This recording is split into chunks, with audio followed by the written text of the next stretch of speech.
Salut à tous, aujourd'hui vidéo bien intéressant. Aujourd'hui pas de fonderie, par contre on va faire quelque chose qui est super pratique pour les forgerons ou les gens qui travaillent le métal et qui ont affaire à des métaux inconnus, donc non identifiés. Donc on va faire le fameux test d'étincelle qu'on entend si souvent parler.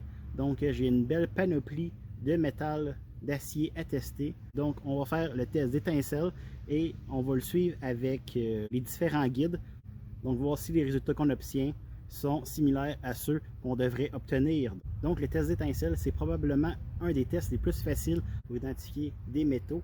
En fait, ça va nous donner une indication sur le taux de carbone qu'il va contenir. On peut prendre soit une sableuse à courroie ou bien une meule et on va venir mettre le métal sur celle-ci et regarder les étincelles qu'il va produire. Donc les couteliers veulent utiliser du métal avec un haut taux de carbone, donc ça va vraiment les aider à identifier ce qui peut être bon ou pas bon vraiment rapidement. Et non, le test d'étincelle, ce n'est pas pour tester à quel point je suis brillant. Donc allons-y. Donc voici notre belle brochette de métal à tester. On a du wrought iron, on a de l'acier doux, on a du 1045, donc de l'acier outil. Ici on a du 15N20, donc qui contient une plus forte proportion de nickel. Ici on a du 1075, du 1084, du 1095 et un morceau de fonte.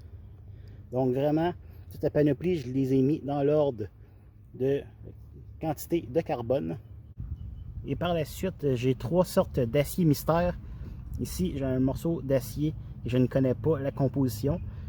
Donc, je veux savoir est-ce que je suis capable de faire un couteau avec celui-ci. Est-ce qu'il contient assez de carbone. Ensuite, ici, on a de l'acier ressort. Donc, spring steel qui vient d'une suspension de lame, d'une lame de suspension plutôt. Et une barre d'armature. Ça, en fait, c'est vraiment tricky parce que si on le teste, ça ne veut pas dire que la barre en entier est faite du même métal. C'est fait avec de l'acier de recyclage. Donc, ça se peut que ici, ce soit très très carboneux et ici, vraiment pas. Donc, c'est un peu un mystère pour les rods d'armature. Donc, c'est pas du bon acier pour faire des trucs qui demandent vraiment des types d'acier particuliers, comme des couteaux. Voici le guide avec lequel nous allons identifier les aciers. Je vais mettre le lien dans la description vers cette image-là. Donc, on peut voir que ça va de l'acier très très bas en carbone 0,1% jusqu'à la fonte. Donc, on remarque la forme des étincelles. S'il n'y a pas beaucoup de carbone, eh bien, on peut voir que ça fait de longues flamèches qui ne font pas de petites étoiles. Et plus on a une grande quantité de carbone, plus les flamèches sont courtes et plus ça fait des petites étoiles. Donc, voici un exemple de tantôt ce qui va se passer lorsqu'il n'y aura plus de lumière. Test numéro 1, wrought iron.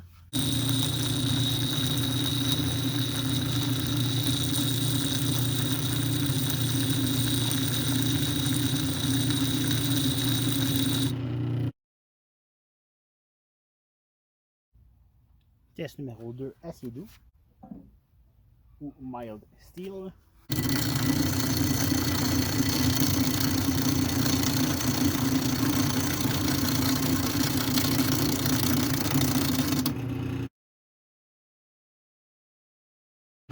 « 1045 »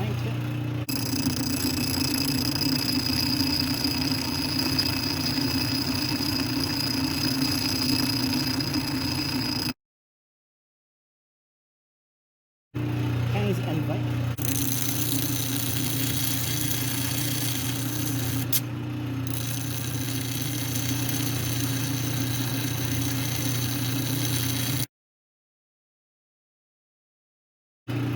« 1075 »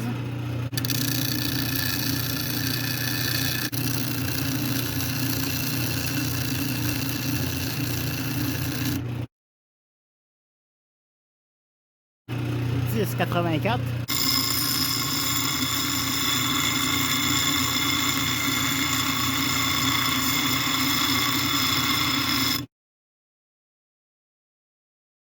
10,95.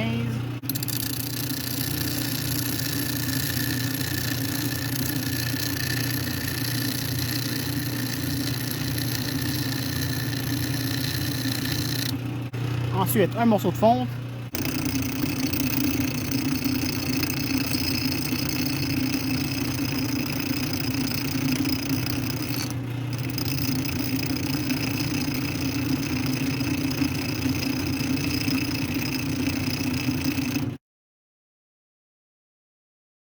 On va venir tester les aciers mystères. On va commencer avec le rebore.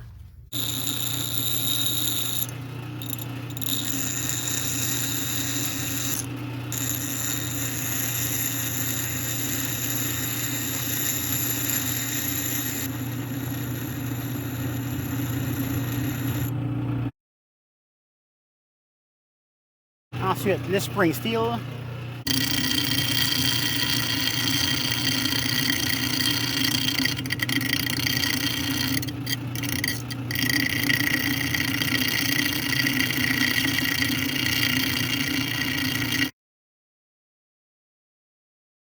Et ensuite, la barre d'acier mystère.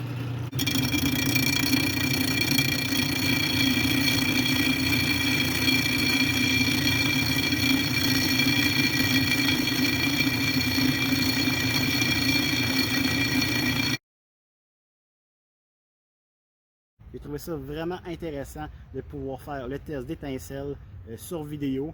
Parce que des fois, sur papier et sur vidéo, c'est pas tout à fait pareil. Donc, on a pu avoir des bons résultats.